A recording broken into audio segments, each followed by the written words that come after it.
A titration is a procedure for determining the concentration of a solution. And so let's say we're starting with an acidic solution. So in here, let's say we have some hydrochloric acid. So we have some HCl, and we know the volume of HCl. Let's say we're starting with 20.0 milliliters of HCl. But we don't know the concentration, right? So question mark here for the concentration of HCl. We can find out that concentration by doing a titration.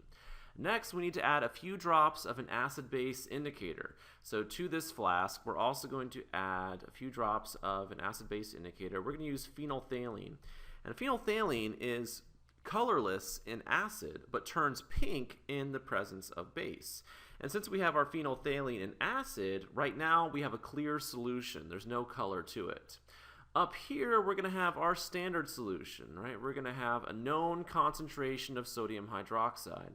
So let's say we have a solution of sodium hydroxide and the concentration is 0.100 molar. And we're ready to start our titration. So we allow the sodium hydroxide to drip into our flask containing our HCl and our indicator. And the acid and the base will react, right? So we get an acid-base neutralization reaction.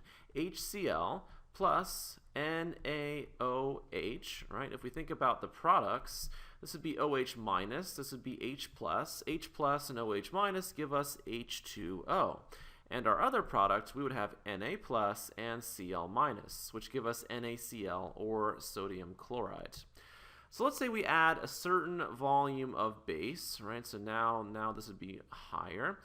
And we see our solution turn light pink. Right? So let's say we see our solution turn light pink and it stays light pink.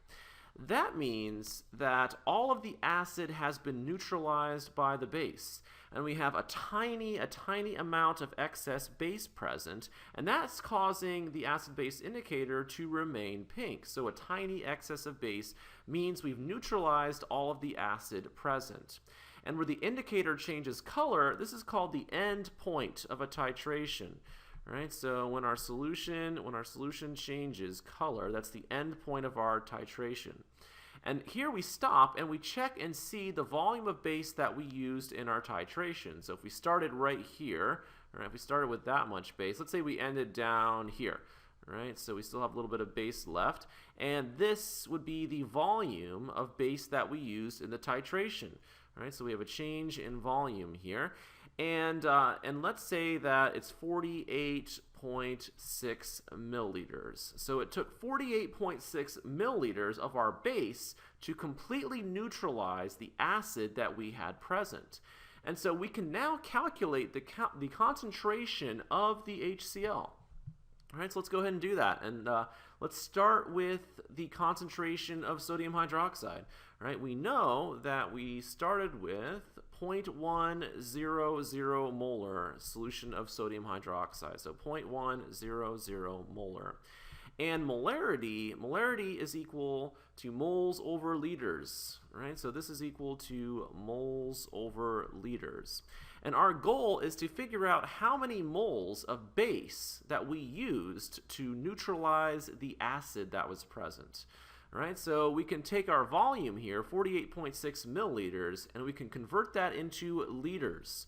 Right, so just move your decimal place 3 places to the left. So 1, 2, 3. So that's 0.0486 liters. So this is equal to moles over 0.0486 liters. And so let's get some more space. All right, let me just rewrite this really quickly. 0.100 is equal to x over 0.0486. So we're just solving for x, and x represents the moles of sodium hydroxide that were necessary to neutralize the acid that we had present. All right, so when you solve for x, you get 0.00486 moles of sodium hydroxide used in our titration. Next, you look at the balanced equation for what happened, right? So if I look at my balanced equation, right, there's a 1 here, right, and there's a 1 here. So we have a 1-to-1 mole ratio. And the equivalence point is where just enough of your standard solution has been added to completely react with the solution that's being titrated. And at the equivalence point, all of the acid has been neutralized, right? So it's completely reacted. And since we have a 1-to-1 mole ratio, right, if I use this many moles of sodium hydroxide, that must be how many moles of HCl that we had present in our original solution. So therefore, I can go ahead and write that I must have had 0.00486 moles of HCl present in the flask before we started our titration, right? And I knew that because of the 1-to-1 mole ratio. All right, remember our goal was to find the concentration of HCl, right? The original concentration. And concentration, molarity, is equal to moles over liters. So now I know how many moles of HCl I had, and my original volume of HCl was 20 milliliters, right? So right up here we had 20 milliliters. So I need to convert that into liters. So I move my decimal place 1, 2, 3. So I get 0.02 liters. So now our final step here to calculate the concentration of HCl, right? So the concentration of HCl is equal to how many moles of HCl we have, which is 0.00486 moles over liters of solution. And we had 20 milliliters, which is equal to 0.0200 liters. All right, so now we can take out our calculator and do this calculation to find the concentration of HCl that we started with, 0.00486, right? And we're going to divide that by 0.0200. And we get 0.243 for our answer. So the concentration of HCl, right, is equal to 0.243 molar. So we've solved for the original concentration of HCl. There's a shortcut way to do this problem, right? And the shortcut way would be to do the molarity times the volume of the acid is equal to the molarity times the volume of the base used. So MV is equal to MV. So let's say we have the acid over here on the left and the base over here on the right. So the molarity of the acid is what we were trying to find. So I'll just make that X. The volume of the acid that we started with, you can just leave this in milliliters if you want. 20.0 milliliters is how much of the acid we started with. And for the base, we knew the concentration of the base that we used in our titration, right? It was 0.100 molar. And we also knew the volume of base that we used to completely neutralize the acid. We used 48.6 milliliters.